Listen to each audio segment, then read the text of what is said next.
Welcome, everybody, to another edition of the Provoke Media podcast. I am very fortunate to be joined here today by three representatives of PROI, that's Public Relations Organization International, which is, I think it's fair to say, the largest network of independent public relations firms around the world. And we have representatives from three continents on our call today as we set out to discuss some of the issues facing women entrepreneurs in the public relations business, women leaders in the public relations business, and some of the differences perhaps in style and priorities that have begun to emerge as our industry has welcomed more and more female leaders. I think we'll start by going around the table or the screen or whatever, and just have people quickly introduce themselves and maybe tell us a little bit about what prompted them to start their own businesses, and whether there were experiences in other workplaces that made them feel that it was necessary to start their own business in order to achieve their goals in the PR business. And because I have Baba in the top left-hand corner, I'm going to ask her to go first. Baba. Okay, so hello everyone. My name is Baba Kofi. I'm a managing partner at Mahogany Consult. Mahogany Consult is in Ghana, West Africa, and I'm very excited to be here with all of you, ladies and gentlemen. So a bit about my how I got into entrepreneurship. You know, I've always called myself an entrepreneur at heart. And that's because I get excited when I discover opportunities, you know, to come up with a strategy to do something, you know, and also the desire to create employment for somebody else. I worked in Saatchi & Saatchi before I started Mahogany Consult with my business partner, Issy. And during that period, we got a lot of training, you know, we had a lot of experience, but at a point, I realized that we could actually do something bigger, you know, in the PR space. And there were a few boardroom issues, so we decided to jump ship and start our own agency. And today we are 10 years in business this year, doing great. We are part of top three agencies in Ghana, and we are very excited, you know, to be here. So that's just a little brief.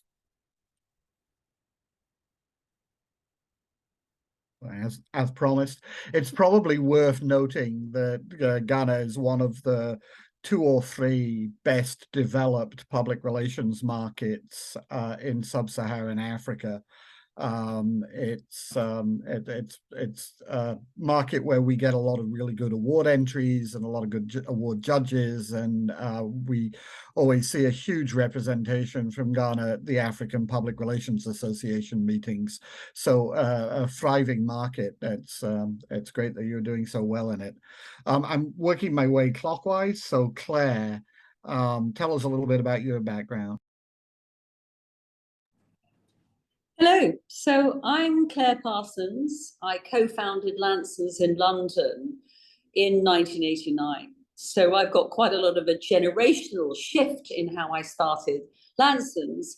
And it's over 3 decades we've been in business.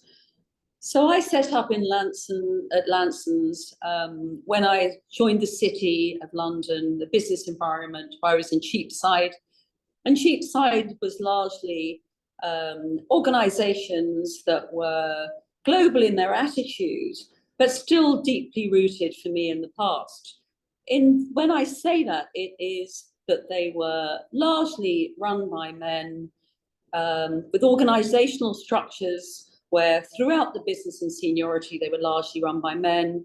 And women might have had some place as in those days, personnel heads. Now, I enjoyed it. I was at Hugh Rogerton. They were doing a lot of the privatizations there. They were integrated communication organizations.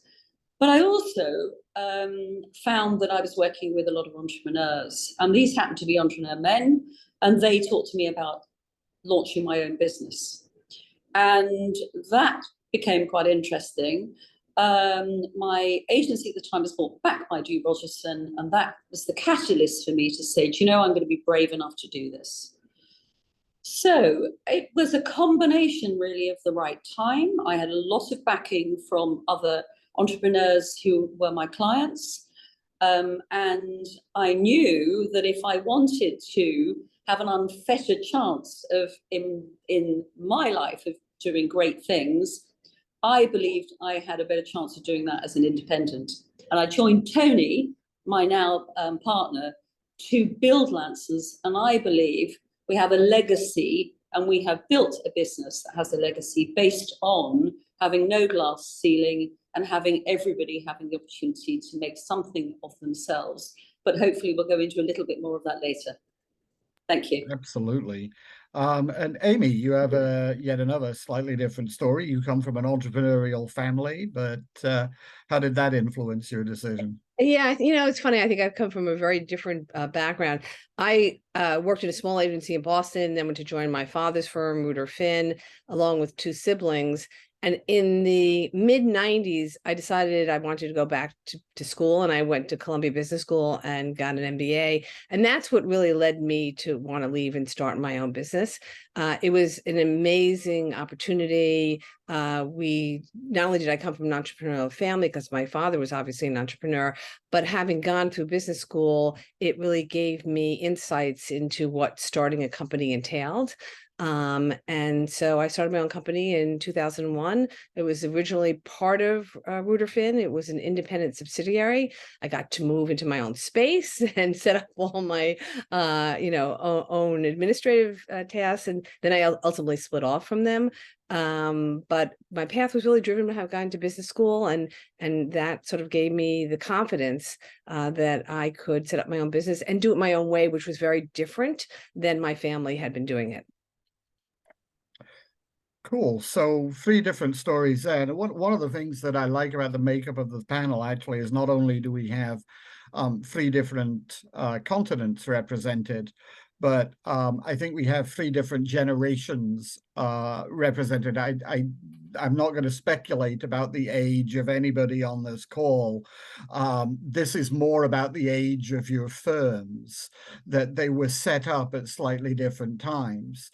And I wonder, therefore, whether the challenges that you faced in setting up your firms were different depending on the era. And Claire, I'll go to you first, because Lanson's was clearly the earliest of the 3 firms on the panel to be represented.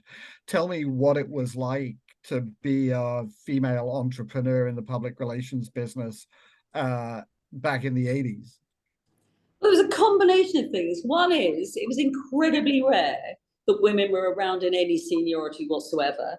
And in those businesses, it was very unusual. And we had so many established names that even exist today saying we'd never make it. There was something really interesting about just doing it in your own way. Amy, that's exactly how we regarded it. We wanted to make our mark. We wanted to be different. And I think part of it, therefore, was the freedom we had of not following any path ahead of us. We were making our own judgment about the type of business we wanted. And I think I've often talked about how in business at the time, I think there were very male structures in those. And therefore, your behaviors, if you're in my generation, were very much driven by, there's a story about my boss, Tony Carlisle, at the time, I was in a large meeting with 20 people with all the financial advisors for, I think it was TSB that was converting from a mutual into a quoted company. I've been there a week, and Tony Carlisle pointed to me and said, if you're not going to contribute in this meeting, you can get out. And from that point, the whole point of being in a meeting was to speak up, was to bring your ideas to it and to be challenged and challenging in a conversation. And what I've learned, I think the biggest lesson is that there are some times when you do shut up, there are times to listen, and there's time to actually get as many people around the table to offer their views than not only having to have your own. So generationally, there are many different things in our time. It was unusual. Back then, of course, we didn't have mobile phones. We were just having computers. We sent our press release via bikes to the journalists' offices. Then we still worked a lot in politics as well and with government. And we were doing broad stakeholder things, but it was a very, very different environment. And we were taught you had to be out there at parties, networking in your own self. And so your personality meant you had to be doing things, which I think is very, very different than you have to be today. Right. Amy, what about your perspective in the US and the timing of your launch? I mean, I think probably at that time, there was a generation of firms coming along that were founded by and led by women that were doing quite well in areas like healthcare and technology and public affairs and especially in the consumer and fashion spaces. You chose to carve out something that was a little different than any of that, really. But did you face any of the same skepticism that Claire talked about? So my challenge was I started my company on March 1st, 2001. And I carved the business that I ran out of Reuter Finn, of which a lot was .com. So first we had 9/11. And then we had the .com bust. So I don't really think I had challenges. I mean, again, going to business school really prepared me well because I knew that I had to have a strong relationship with my bankers. I started going out with them 2 or 3 times a year socially. I put in place the structure that made sure that from an operational point of view, we didn't have any issues, but we faced an incredible disaster when we got to the end of the year between 9/11 and the .com bust. And I remember Bill Heyman, who was a good friend, said to me, Amy, if you can make it through this, you'll make it through anything. And he was absolutely right. I never felt any challenges really as a woman in starting a business.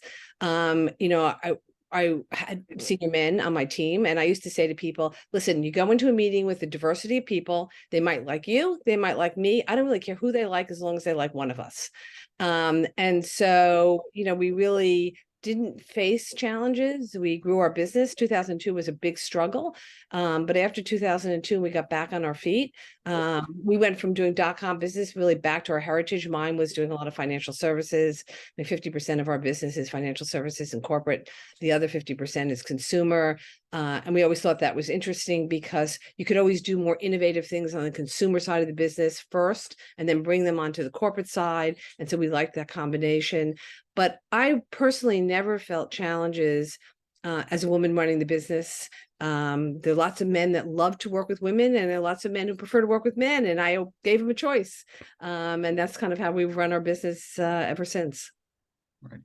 Barbara, your experience again is presumably a little different. You're the most recent of our entrepreneurs here, starting a firm in an environment where women's empowerment had already become part of the sort of global discussion. Tell me about your experiences in that regard. Yes. So for us, again, we started Mahogany with a lot of excitement and a passion, for PR. The biggest struggle for us was that we had zero understanding of business. Unlike, Amy, who had gone to business school and understood what she was doing. But it was just with our hearts and our emotions, just get out there and make a difference and change the world, and that's what we wanted to do.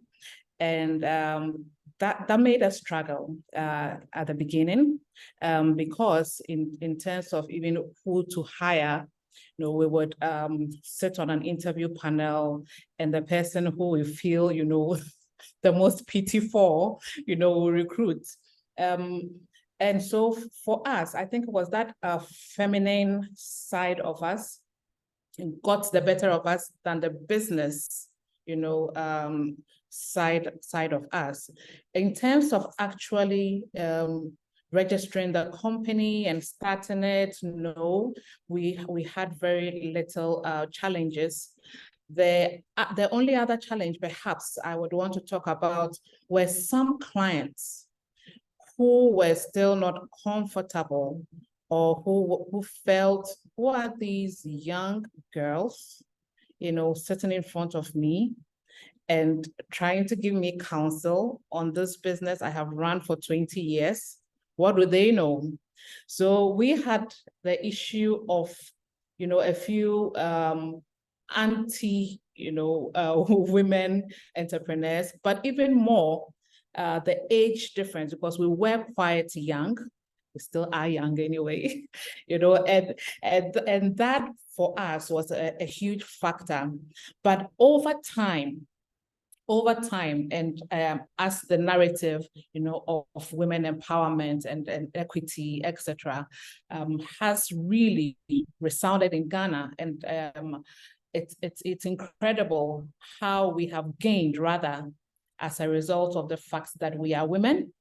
And now in Ghana, we have so many women leaders, and women have become an inspiration, leaders that you can look up to.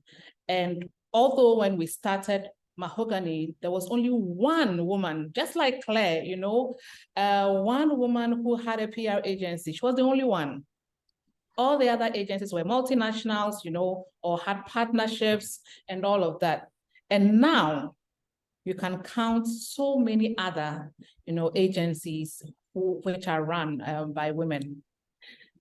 Yes. Claire, I want to come back to something that you said that I thought was interesting and illustrative of some of the issues. Certainly, some time ago, but I suspect many of them linger today.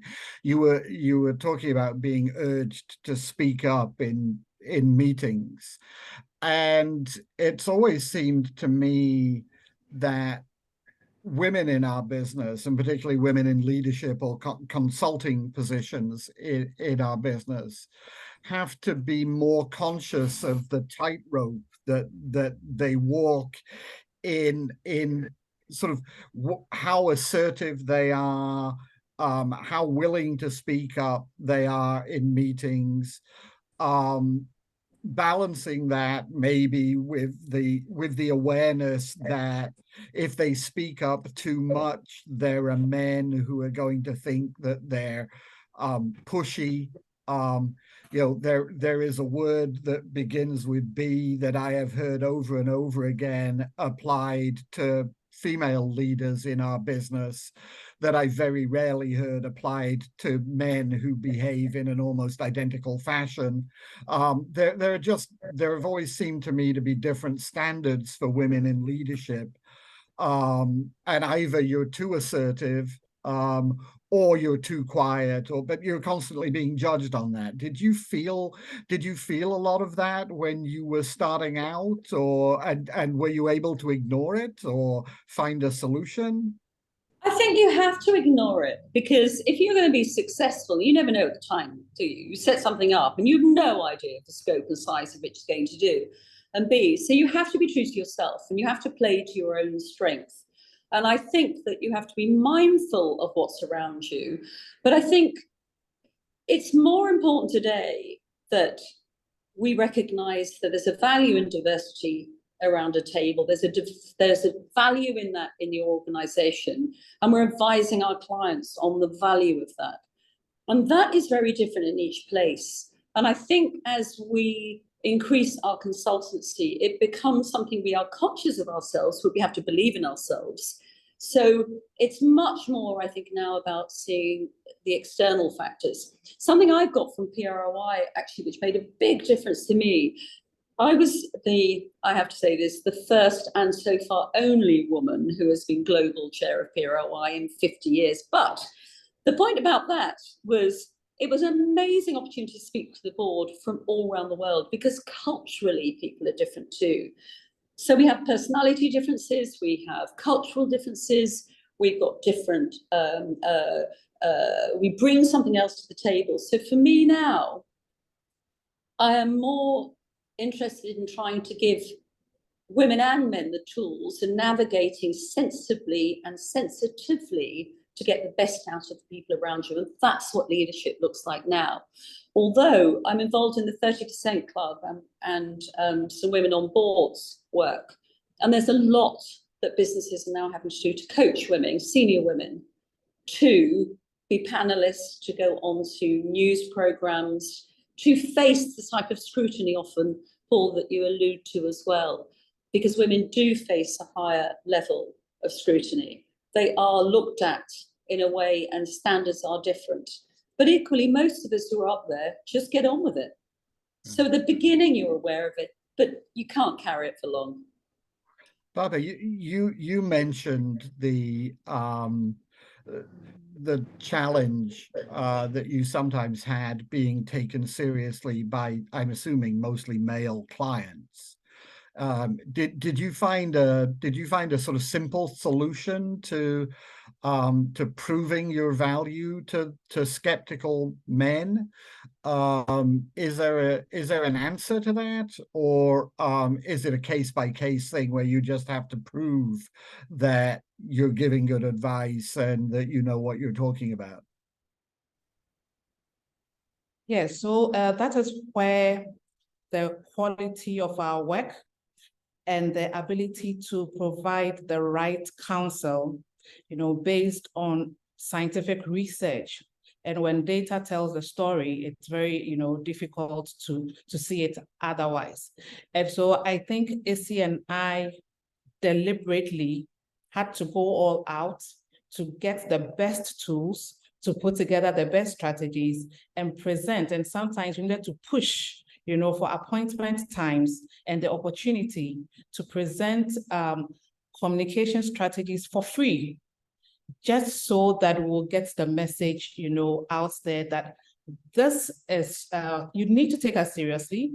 We are professionals. We know what we are doing. We are here to present you the best strategy to move your business forward. And that was, the only way out. I remember one CEO of a huge hospital here in Ghana saying that, wow, so this is what you guys do? Wow, I drove my hat to you, because from the beginning, it felt like, yeah, So it was that process of coming up with that quality, of work. And over time, we've had to sustain it, because again, as Claire said, when you are a woman, it's as though you need to still prove yourself, and you need to keep on proving yourself. But it starts with believing in what you have so that you can present that to them. And over time, you are accepted. Amy, one of the things that I've read a lot about over the last couple of years, when it comes to women in business in particular and women in leadership positions in particular, is that there's a higher incidence of imposter syndrome among women. That sort of belief that they're, maybe not as great as everybody thinks they are. I've always felt that imposter syndrome was both natural and healthy. I have a slight distrust of anybody who doesn't have at least some of that. But did you find, did you ever suffer from those kind of insecurities? And how much did the sort of going back to school cure you of that? So, one of the things that drove me back to school was in the early 90s, I started working for Citibank. And, there was a sense of, I was just a PR person, and all the marketing people were MBAs. And so I really didn't get it. And so that's kind of what drove me to this decision. I'd always wanted to go to business school. My father was really into the arts. He thought it was a waste of time. And I finally said, I'm doing it. and I ended up taking a lot of courses, like, you know, in the finance area. So it really strengthened my belief in myself and my ability to work with financial services institutions. So I didn't really have that sense of an imposter, but I see it with a lot of young women who come in and work with me, where they really need their confidence built up. And I remember in the 90s, I used to talk to Dave Drobis, who was running Ketchum and PRSA, and he would talk about APR. And I said, listen, I don't want to see APR after anyone's name. I want to see MBA or JD, you know, have people really feel confidence in the knowledge that they bring, data science.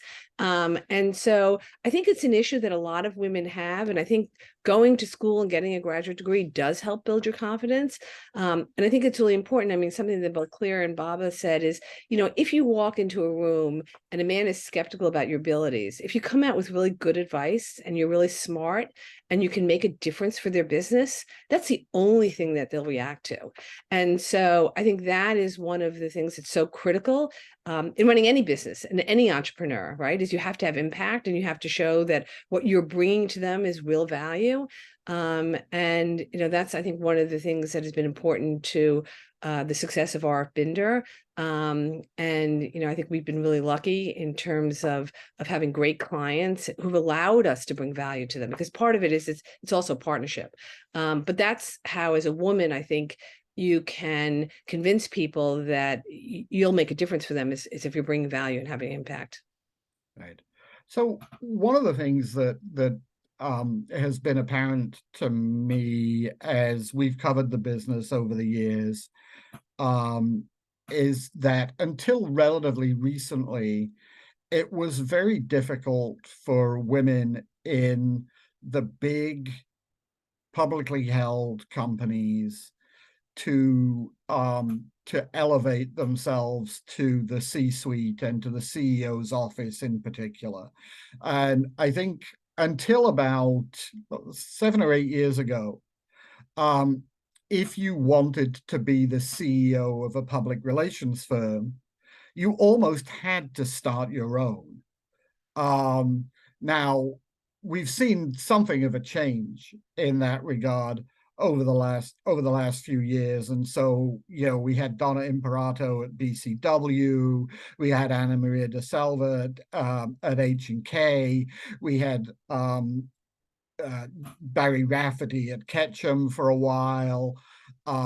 We had Gail Hyman at Weber Shandwick, and suddenly we were in an environment where half of the top 10 agencies were being led by women. And I think, as our industry has an occasional tendency to do, we started patting ourselves on the back about, you know, how we solved the age-old problem, and you know, we still see this, right? I mean, we do best agencies to work for research, which gives us a lot of demographic information on the PR industry, and the reality is that at the 20 to 30 age range, we're looking at an industry that is somewhere between 65 and 70% female.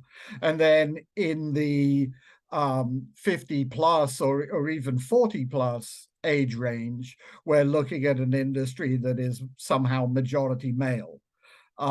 Which suggests to me that if we have solved the problem, it's been more a few exceptional circumstances than it has been a collective triumph over all of the factors that lead women to leave our industry. All of this, I'm sorry, I don't mean to turn this into a monologue. That there's been progress, but there are still issues that need to be addressed. What's your feeling and you know, I'm happy to go around the screen or to have everybody jump in with their own thoughts, but what's your feeling about sort of the progress we've made and the challenges that we still face? So, Claire? so I think there's a variety of things in there, and I think it's really important to raise those things, that there are now more women in business, and the pipeline that you talked about is exactly what the issue is. So why aren't more women staying through? as they progress in their careers and their lives change. And not all women are carers, but a lot of them are, and that extra burden is difficult. And all the research shows that during COVID, some of those traditional bases of how women and men used to work, women take more care of the children, the man doesn't, have actually come back. So there's a huge amount of research to show that has been a problem, which means it could well be something in the future we'll start seeing as well. I go back to the gender pay gap. We've always had more women in power. We've always had more women who own part of the business. We have never had a significant gender pay gap. We're small enough now. We know 3 people have gone on maternity leave, and that's why. So we absolutely manage and understand the significance of keeping women in our workforce and men, and trying to actually build something that has both thriving through it. But also, you know, the world is changing. We can work from home a little bit more now. We don't have to be present all the time. I think this notion of what leadership looks like is different. And where our clients on the other side also, where mine at the beginning were all men, they are no longer all men. And so again, the brilliant thing is they're important actually from a London business scene. They're not all white men. They're not all white men and white women. They are different people. And that's, I think, a real exciting change for us all, that I think is going to show a future that will be a really interesting one and have its own set of challenges too. So I think money is important. Paul, you might remember at the beginning, because I suspect we may well have travelled a bit of that same period. When I first had a job, I was told that a man who had a family should have the next promotion over a single woman. And that was just like, God, we should really glory in our changes. That no longer would exist. Our HR practices are stronger. We recognise that's wrong. So I think there's massive opportunity now for everyone, which is important. And our job collectively is to make sure all the talent remains, whoever they are. If I could build on that for a second, Paul, you know, I think sure. One of the challenges is exactly what you said, is keeping women in the workforce, because they start out and then they leave. And I think one of the opportunities that we have as a female-run company is to create an environment in which we can keep women. And I do agree with Claire that because of COVID and the ability to work from home, it really allows us to do that more. And I think that as a female-run company, as each one of us, if we've had children, we know what it's like. I mean, I never stopped working. I've worked all the way through all 3 of my children. The longest I took off was a month, and the shortest was an hour and a half, because back in those days you had to. But they don't have to do that anymore. And I think we have a responsibility to create an environment, not only for women, but for men also. I mean, we give, second caregivers time off after a child. And I think the only way we're going to change the dynamic of senior women, having more senior women, is keeping women in the profession, in the workforce, and encouraging them to do better. I mean, we've sponsored a number of women to go on and get MBAs, and we've helped pay for it. So I think that's our responsibility, and that's the way we're going to change the dynamic. And while we have women running large firms today, there's no guarantee it's going to be that way tomorrow. And so we've got to change that dynamic, and each one of us has an opportunity to do that. And we're probably training next generations. If you think about everything all of us have, I don't mean to we're allowed to on this topic. We are the role models that I didn't see. I did not see them when I was young.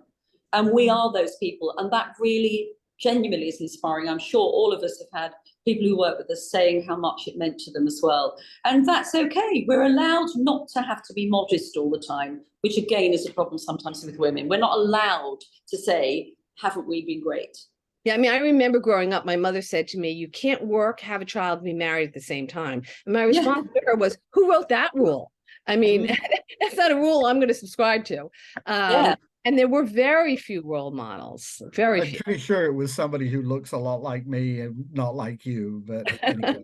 Baba, you Yes, I mean, well, your mom, I should tell her that actually I was in bed for 6 months to have my baby. I was in hospital for 6 months to have a baby, and every single day of those 6 months, I was working because I had my laptop right in front of me, and running a business from hospital, So yes, the dynamics have really changed, and I agree with you both that we need to empower more women so that they can step up to leadership. One of the challenges that we have found at Mahogany is when we have young women join us, the issue of confidence is really huge and critical. It's taken a lot of training, encouragement, inspiration, and there are those many times you have to have those pep talks. You have to encourage them. You need to find a way so that they believe in themselves some more to take up leadership roles. And when they do get there, it is still not smooth sailing. You need some sustenance support. But we realize that it's the only way really to get them to that level, because they do deserve it, because they are hardworking, because they are intelligent, and they get the job done. And so for us here at Mahogany, it's a conscious mentoring session, a number of sessions that we have for these young women, because we don't want them to be at the top, and we don't want to lose them as well. Yes. Oh, Paul, you're on mute. Baba, I want to stay with you for a second and ask you, there are certain leadership characteristics, greater empathy, greater collaboration, that I think many of us tend to associate with female leaders in particular. Every time there's an example of toxic male leadership in the news, there are alternative views that say, if we had more women in leadership, this kind of stuff wouldn't happen. I'm always a little concerned that that in itself is a very gendered assumption. But at the same time, I can't help thinking that some of the things that have happened in our industry over the last few years, particularly focus on mental health issues, for example, and the amount of stress that many sort of rank and file public relations people feel every day. We've had more focus on those things because we have women leaders who are more, who can identify more or empathize more with that kind of stress and strain. Do you think that there is a female leadership style that is different from the sort of male-dominated world of 20 years ago? So I don't think it's perhaps a conscious female leadership style, but it is kind of woven into our DNA somehow. But yes, I believe that women tend to be more empathetic. However, I also see that narrative changing, because I think the men are learning from us. But it's because of our nurturing nature. It is so easy, it comes second skin to us. So for instance, I remember one of our managers who was pregnant, she had a stitch. It was just a stitch, and she just screamed, out. And Issy and I were like frantic, get home, take some days off. And she said, oh, I'm fine. No, you're not fine, because we are women, we just understand it, And then, so for instance, every Monday morning when we have a morning meeting, Issy would ask everyone, how was your weekend? What did you do? How's the family? Etc., etc. So these were not consciously built into the structures of Mahogany, but it just came out of our own natural nurturing system. But we find it very useful and very important to our staff. And so it has become, over time, a leadership style. And it is quite different from men because we work under a man as well. You know, in Saatchi and Saatchi prior to setting up Mahogany. And yes, he was a very nice person, good leader, but we did not experience, you know, at the time, you know, that kind of engagement, that kind of emotional bond. We did not experience it. And so, yes, I think it has become over time, but the men are learning and very quick. And COVID has even made it more, it's made it easier because now we realize that it is no longer just about the work.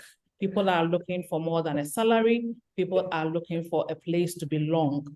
And so it is becoming more than just, you know, women picking that up. Yes.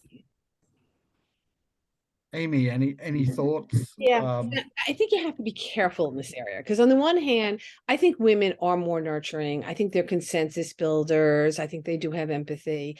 The problem is that any entrepreneur has to be tough, right? So when you get to the point of what you made earlier about the B word, you know, then there's a combination. Nobody's that simple, nobody's that flat. I think that women bring into the workplace, particularly if they're an entrepreneur, an empathy and caring and nurturing, but they're also tough and they got to run a business. And sometimes they got to make really tough decisions.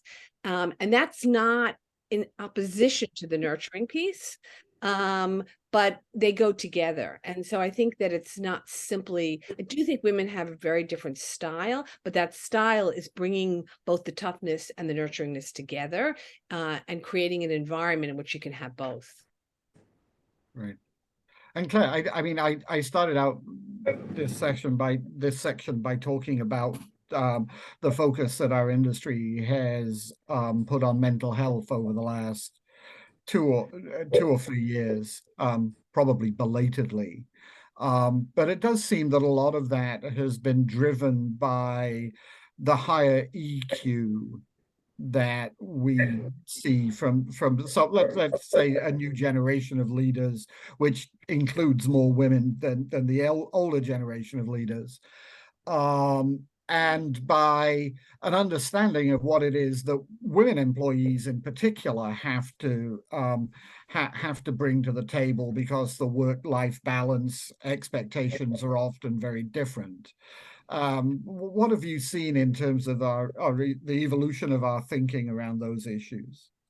I think all of this is, I mean, I agree with what everybody's been saying about it. I'd start with saying it is about logic and empathy. I think we have to know that as business leaders, we have to have both.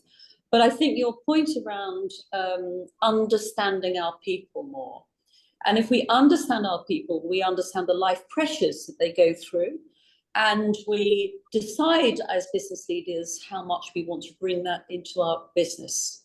So I think it's also I wouldn't say it's a fashion, because that suggests it's not a really important issue. But I think we're currently going through that point where people are realizing more. We are, as businesses, having to structure things around people.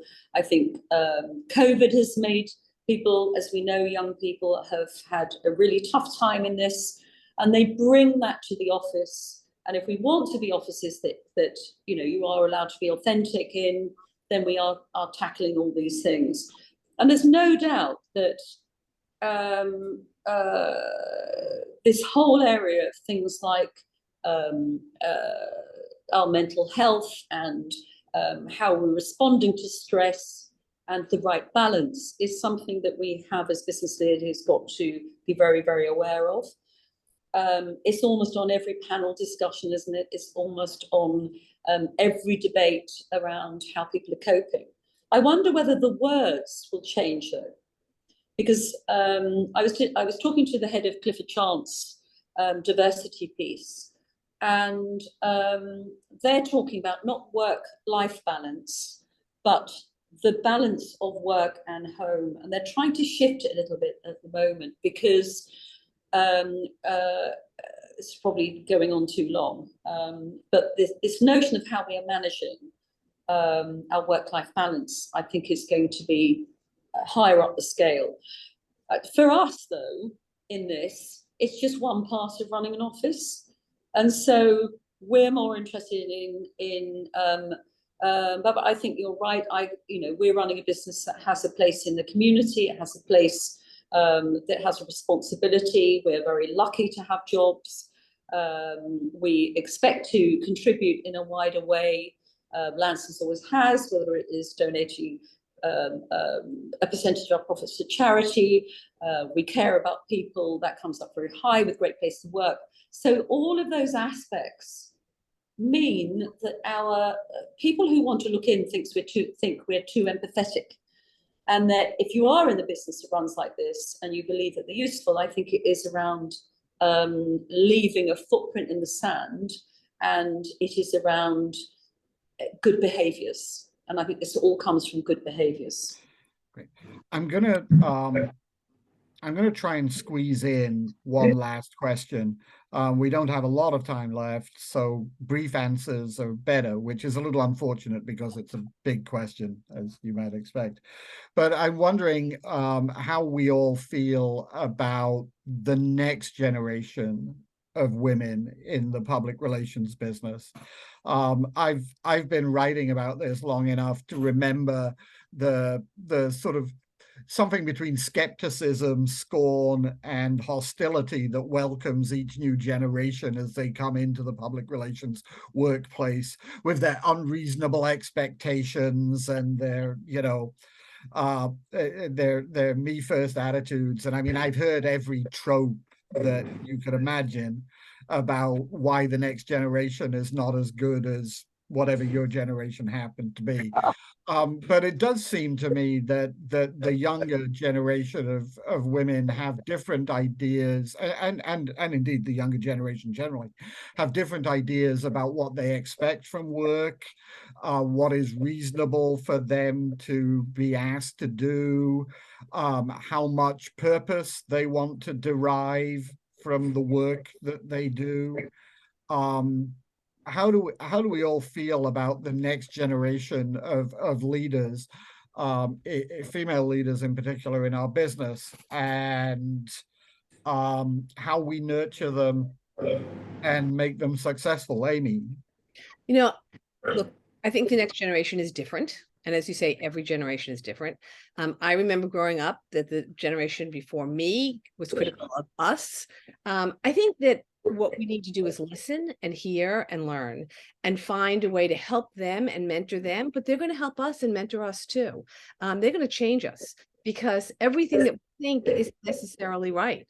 And I think that I've got some terrific, absolutely terrific young women working for me who are 25, 26, 27-year-olds. And I hope they stay with me for their career because they're absolutely fabulous. And yeah, they're looking for purpose in their jobs without question. But that makes sure that we can help provide that through the company. So I think that a lot of the belief systems that we have that maybe get pushed off to the side because we say, oh, well, we have to generate money and income and we have things that we have to address, they're not going to let us do that. And I think it's really healthy. I think conversations between generations is really important. I think it will make us as a society a better society. And I'm very excited about what the young people in my company are really enabling us to do because they're challenging us every day. So I think it's a great thing. Barbara, what are you seeing? What are the opportunities for young women in your part of the world and in the PR industry and the creative industry? Sorry. So I think we are seeing two types of young people. Of course, both of them are very different. Both sides are very different from who we know ourselves to be. But so I see these very feisty, creative, out of this world kind of young people who want to change the world, but not necessarily in the way we expect them to, and then there is that other group of young people who are not sure of themselves, who are not even certain if they really want to, walk that path, and so they come in and they are not sure, they go out, another comes in, goes out, that kind of thing. But for these young people who want to change the world, but have different mindsets, I think it is for us to embrace and to be open and have those conversations with them about, yes, this is the way we want to do things. This is the way you think we should do things. How do we collaborate and how do we partner? Because I tell you, I am not that old, as I said earlier. However, I also have some 24, 25, 26-year-olds at Mahogany, and the way their brains work, I have no idea.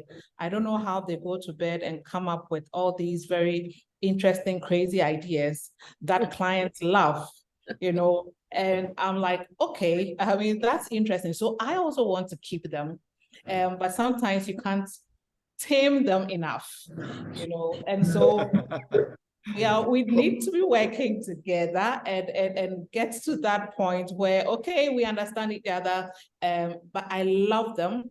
I see the potential. We want to mentor them, and we need to teach ourselves that we don't need to mentor them to be like us, Right. but we need to mentor them into leadership where they can also take the organization to the next level. Claire, the good news is you get the last word. The bad news is that we only have another minute or two to go. So Okay, try and it's keep a it time brief. of opportunity. There's immense talent out there. They should just be going for it. And they shouldn't settle for things. Why should they? None of us settle for things. We've launched our own businesses because we weren't prepared to do it.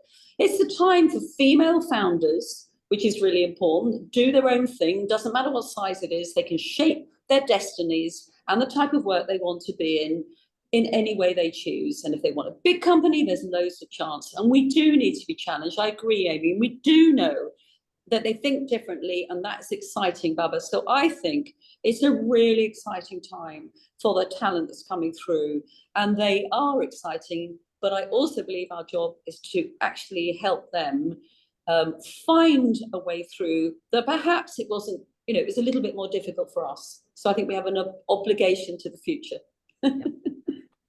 That's great. Thank you so much. Thank you, Baba, Amy, and Claire. Thank you to PROI for sponsoring this Provoke Media podcast. Thank you to our audience. We'll be back soon with more stimulating content. I hope this has provided plenty of food for thought. Thanks very much. Bye-bye. Thank you very much. Bye.